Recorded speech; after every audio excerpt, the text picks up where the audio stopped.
नमस्कार साथियों, मैं डॉक्टर दिलीप सारन, प्राकृतिक चिकित्सालय बापूनगर जयपुर से।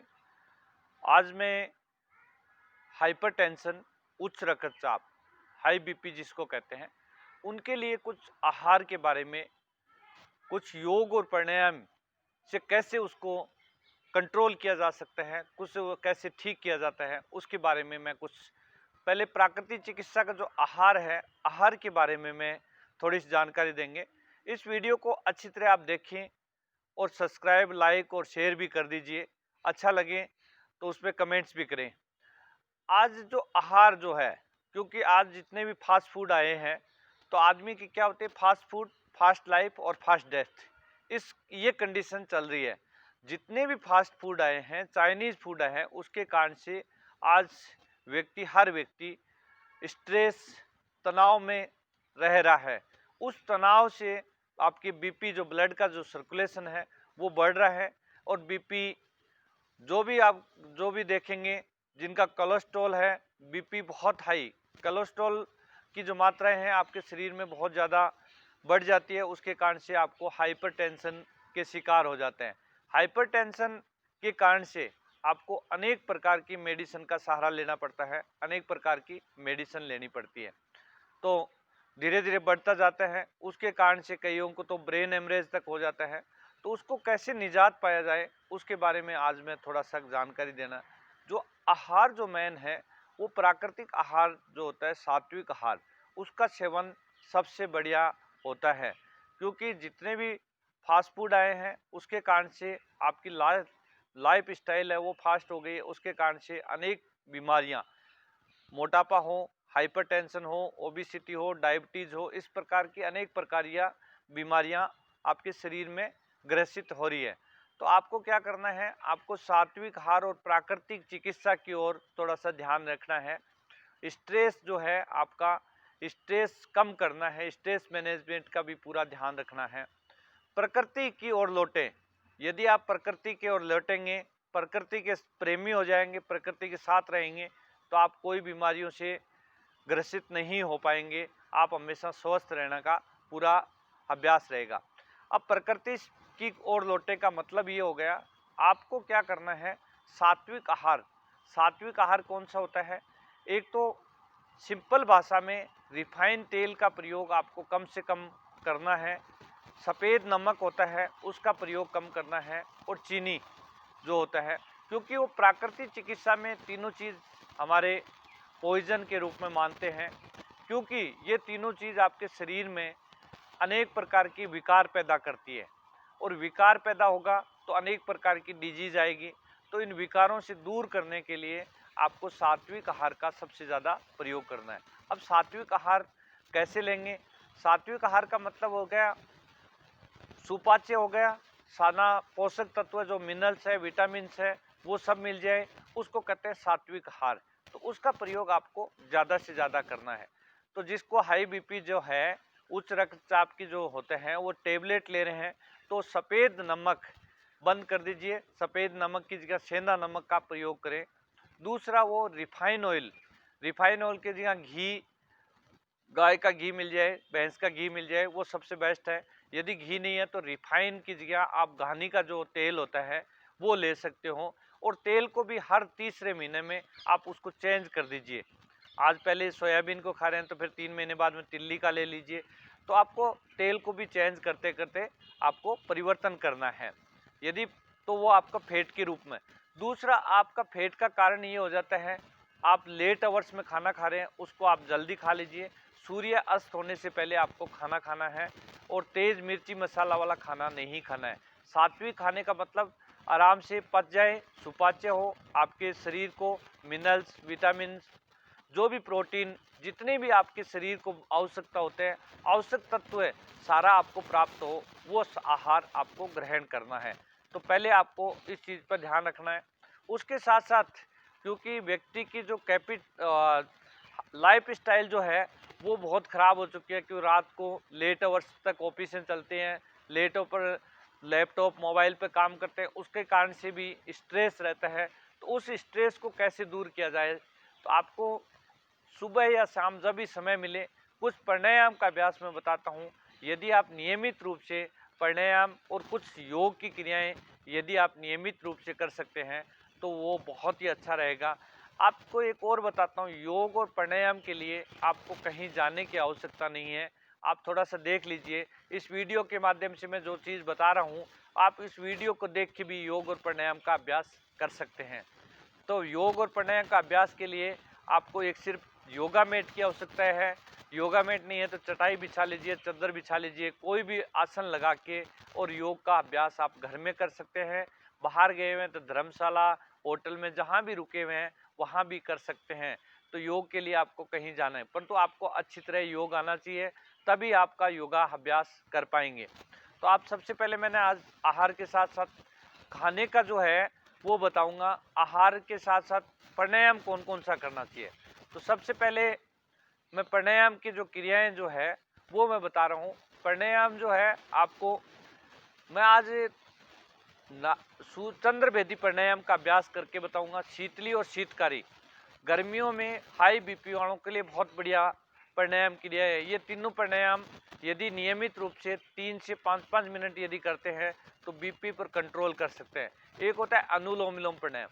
तो कुछ प्राणायाम का अभ्यास है, ये आज मैं करके बताऊंगा। बीपी वालों को प्राणायाम से कैसे बीपी को निजात दिला सकते हैं।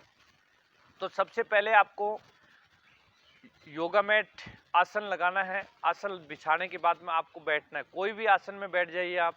ये जो मैं बैठा हूँ ये सिद्धासन है, आप इस आसन में नहीं बैठ सकते हैं तो सुखासन में बैठ जाइए। चेयर पर बैठ जाइए, जिसको घुटने में दर्द है, ज़मीन पे नहीं बैठ सकते हैं, वो चेयर पर बैठ के भी, पलंग पर बैठ के भी कर सकते हैं, तख्ते पर बैठ के कर सकते हैं। तो योगा के लिए आपको आरामदायक ढीले ढाले वस्त्र पहने हुए होना चाहिए, कपड़े एकदम ढीले ढाले होना चाहिए। आपको ज़्यादा तनाव वाले कपड़े के साथ नहीं करना है। तो आप योग का जो अभ्यास जब करेंगे तो वो सबसे पहले आपको आंखें बंद करेंगे, 3 बार ओमकार का उच्चारण कराते हैं। ओमकार के उच्चारण यहाँ किसी जाति विशेष सूचक से नहीं है, आपके शरीर की आंतरिक शुद्धि के लिए ओमकार का उच्चारण करेंगे। तो आप ये जो मुद्राएं हैं ये योग मुद्राएं हैं, इसमें बैठें, आंखें सहजता से बंद कर लीजिए और गहरा श्वास लेके सबसे पहले 3 बार ओमकार का उच्चारण करेंगे। ओमकार का उच्चारण किस सहजता से करें। ओमकार का उच्चारण जो है आ उ में 3 भागों में बांटा हुआ है। कमर गर्दन सीधा। ओ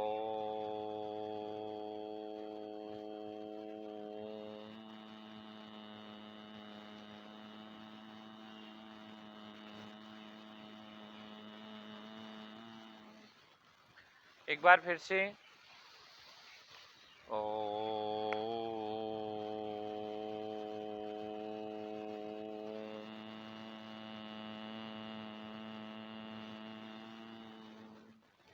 एक क्रम और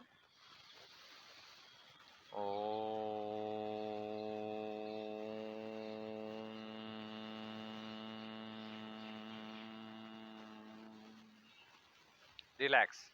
अब आपको क्या करना है, चंद्रभेदी प्राणायाम का अभ्यास करना है। अब जो सर्दी का समय है तो आपको सर्दी में चंद्रभेदी प्राणायाम का अभ्यास नहीं, कम करना है। जिसको ज़्यादा हाई बीपी रहता है उसको 10 बार करना है, धीरे धीरे करना है। 10 बार सुबह कर लीजिए, 10 बार शाम को कर लीजिए। जिनको जुकाम है, अस्थमेटिक प्रॉब्लम है, वो इस अभ्यास का प्रयोग नहीं करें, इस अभ्यास का अभ्यास नहीं करें।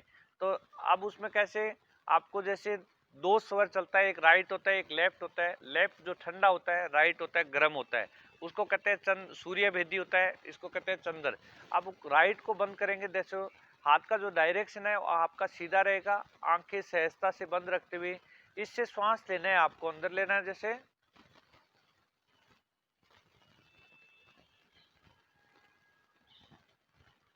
इस नासिका को बंद करते हुए राइट नासिका से श्वास को बाहर निकालना है। वापिस लेफ्ट से लेना है।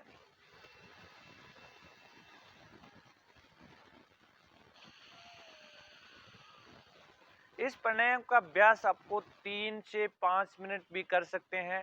स्टार्टिंग में सिर्फ 10 बार अभ्यास इसका प्राणायाम का अभ्यास करेंगे। इस प्राणायाम का अभ्यास क्या करना है, ये लेफ्ट नासिका है उससे श्वास को लेना है और राइट नासिका से श्वास को बाहर छोड़ना है। सिर्फ सिंपल क्रिया है, 10 बार कम से कम लीजिए और श्वास को अपोजिट नासिका में देखते रहिए। जैसे बाहर छोड़ दिया, फिर वापिस उसी नासिका से अंदर लीजिए,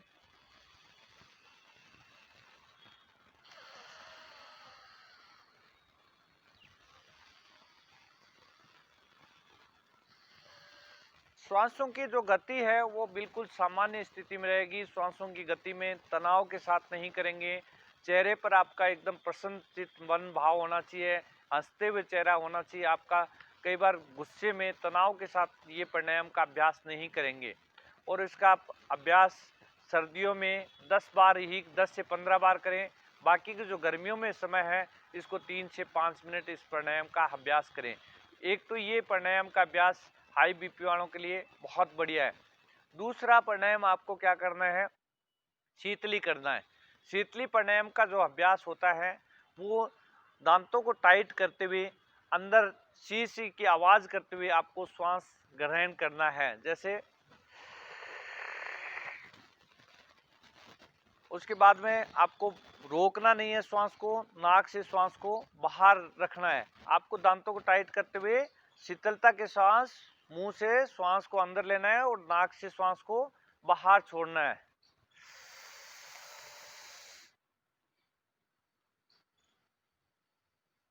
श्वास हमेशा धीरे धीरे लेना है, गहरा श्वास लेना है। आप श्वास मुंह से लेंगे तो एकदम ठंडक आपको महसूस करेगा और नाक से श्वास बाहर निकालोगे और आप यूं चेक करोगे तो गर्म महसूस करोगे, क्योंकि मुंह से श्वास लेके नाक से श्वास को बाहर निकालना है। ये हाइपर टेंशन, हाई बीपी, उच्च रक्तचाप वालों रोगियों के लिए बहुत ही बढ़िया होती है। तीसरा प्राणायाम होता है, जीभ को गोलाकार करेंगे।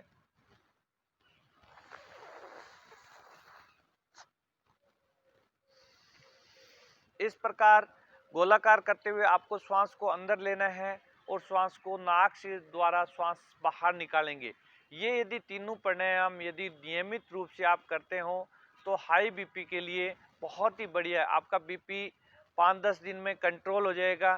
धीरे धीरे आप जो कोई मेडिसिन ले रहे हो तो मेडिसिन आपको एक साथ नहीं छोड़नी है। ये नहीं कि आज मैं प्राणायाम शुरू कर दिया तो मेडिसिन छोड़ दूंगा, ये बिल्कुल आपको गलती नहीं करनी है। तो मेडिसिन कैसे छोड़ेंगे, धीरे धीरे आपको कंटिन्यू ये 10-15 दिन, महीने, 2 महीने ये प्राणायाम कंटिन्यू करना है। करने के बाद में थोड़ा सा एक्सरसाइज भी करनी है, थोड़ा सा योग की क्रियाएं करनी है। तो उसके बाद में आहार पे जो है वो चेंज करना है। ये चेंज करने के बाद में आपको क्या करना है, ये प्राणायाम करने के बाद में थोड़ी सी एक्सरसाइज करिए। एक्सरसाइज में क्या करेंगे, श्वासों की एक्सरसाइज मैं बता देता हूँ। जैसे बैठ के गर्दन की एक्सरसाइज करी, श्वास भरते हुए गर्दन ऊपर ले गए, श्वास छोड़ते हुए नीचे, श्वास भरते हुए राइट ले गए, श्वास को छोड़ा, श्वास भरते हुए लेफ्ट ले गए, श्वास को छोड़ा। 3 से 5 बार ये भी क्रिया करनी है आपको।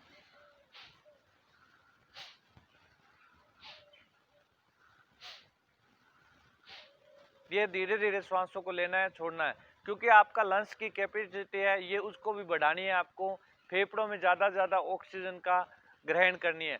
तीसरी क्रिया आपको आगे मिलाइए, श्वास भरते हुए पीछे ले जाए